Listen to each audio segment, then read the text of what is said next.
Trading performance is really an inside job. Success in trading comes from making good decisions at the right times. Good decisions at the right times come from a well-trained mind.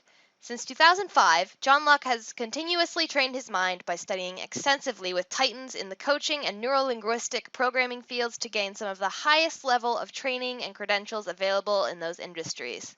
This extensive training, coupled with his many years of being a professional trader and strategy developer, gives him an edge to help traders effectively train their minds and maximize the effectiveness of their trading strategies. Let's start right now to train your mind for ultimate trading success. Hello, everyone. You are listening to the Lock in Your Success Trading Performance Podcast with Master Trading Performance Coach John Locke, where it's all about real traders, real problems, and real coaching. In this episode number 3, I'd like to talk to you about the incredibly important topic of properly interpreting live trading results. And the reason this is so critically important is because in order to become consistently profitable traders, we need to effectively learn and adapt to the marketplace. And in order to learn and adapt effectively, we need to be able to take actions, get feedback, and then properly interpret that feedback in a way where we can take more useful actions the next time. This is how we get better in anything. And I think most of us do this, right? We try a trade or some type of a strategy. We get feedback from our efforts in the form of profits and loss, and then we take that feedback and we use it to make our decisions going forward. In fact, this is our default way of learning things as human beings. We try something, and then if that thing works and we get a positive experience out of it, then we instinctively think that we did something right. And as a result, we're compelled to take that action once again in the future with increased confidence next time. However, if we take an action and things don't work out, or we experience pain, then we figure we did something wrong and we tend to avoid doing that thing again in the future. And we do this because in many circumstances it actually works. When we were learning to walk, for example, we saw someone else walking. We apparently thought that if this person can walk, so can we. So we gave it a try. And of course we failed miserably at first. But if you can walk today, it's because you kept trying, and each time you tried, you got some feedback, and then you modified your approach based on that feedback, getting better and better until you were finally able to walk. And this approach has also served us well in many other situations. In fact, throughout human history, this technique has worked often enough and consistently enough where it has resulted in the survival of our species, which is why we're all here today. And since this is the way we evolved, naturally, it's also our default approach to learning as we go through life. Unfortunately for traders, however, this approach to learning is effective only in situations where the actions you're taking are a direct cause of the result you're judging, and you're making that judgment in a time frame that is appropriate.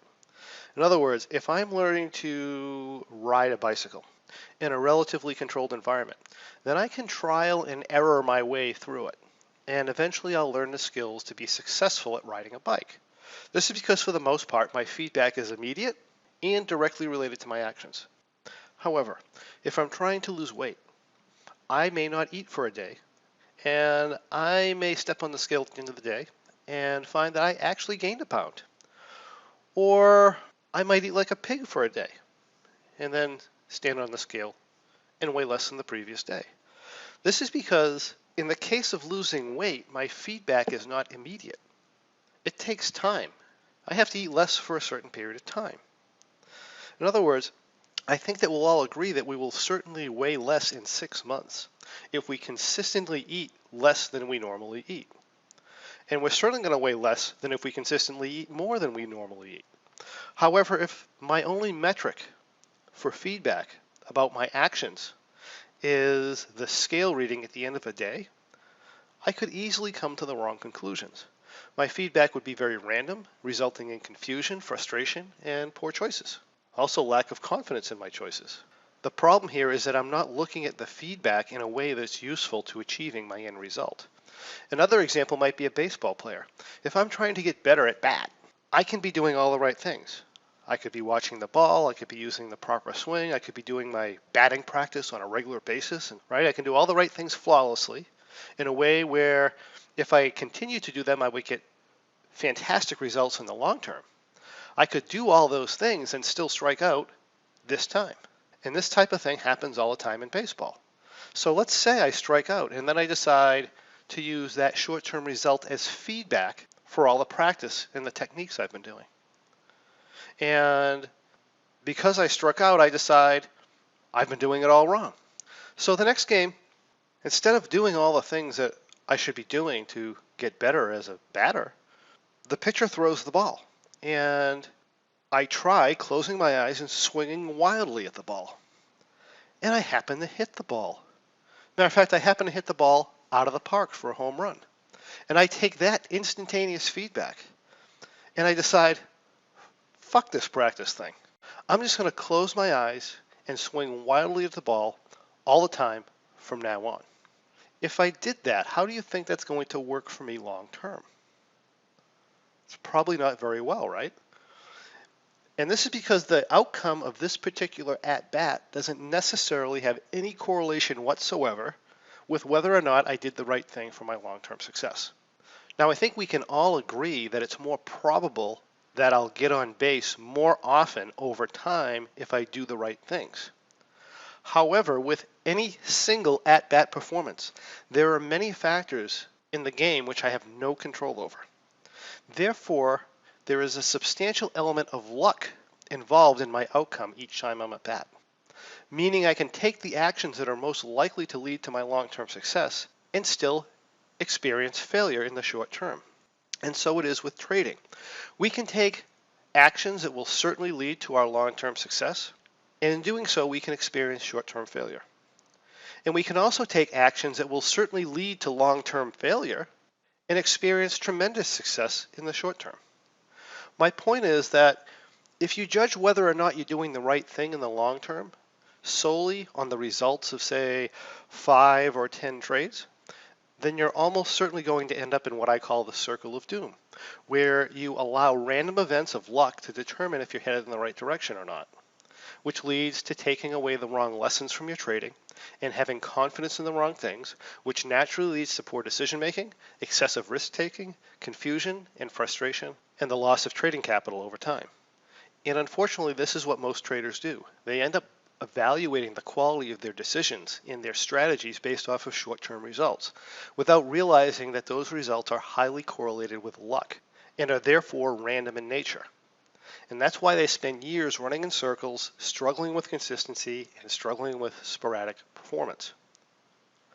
Realize that as a trading performance coach, I see many, many examples of this. In fact, in this month's trading performance session for our members, I'll be going over some case studies where this focus on short-term results has caused traders to take away the wrong lessons and make poor decisions, resulting in sporadic performance, strategy hopping, blown out accounts, and a roller coaster of emotions, and experiencing years and sometimes even decades of poor performance as a trader. And we'll also discuss how to focus on the right things, the things that will help you make wonderful risk-reward decisions. Naturally, this is a long conversation and we can't cover everything in a small podcast, but for now, let me leave you with a few things to consider in regard to analyzing your trading. Realize that the result of a trade, whether that result be good or bad, does not necessarily have any correlation whatsoever to the quality of decisions that were made during that trade. Therefore, whenever you do a trade, I encourage you to always perform a thorough trade debrief on every trade. This is where you analyze a trade in a way where you consider all possible outcomes. If you need help with the trade debrief process for income trades, the complete process is covered in a program we have called APM Squared, and I consider getting that. It's a fantastic program. It's helped a lot of traders. But in the trade debrief process, we analyze what if. What if you didn't adjust here? What if you didn't exit there? What if you did this instead of that? What if the market gapped down 30 points instead of gapping up 30 points? What if you weren't so lucky? What if you weren't so unlucky? We play out all likely scenarios and consider the alternative outcomes. And then we use that information to judge the quality of your plan and the quality of the decisions you made, rather than the random set of circumstances that led to the random result that happened to occur during this particular trade. This is how we improve our learning as well as skyrocket our performance as a trader. I thank you for listening, and I look forward to seeing you on the next Trading Performance Podcast, where you can take your trading to the next level. Hey, if you enjoyed listening to this podcast, you have to check out my Trading Performance membership, where we take all this material to the next level. We study it and we apply it to bring our trading performance to peak levels. Simply go to tradingperformancepodcast.com, that's one word, tradingperformancepodcast.com, to receive information on how you too can become involved and improve your trading. I look forward to seeing you there.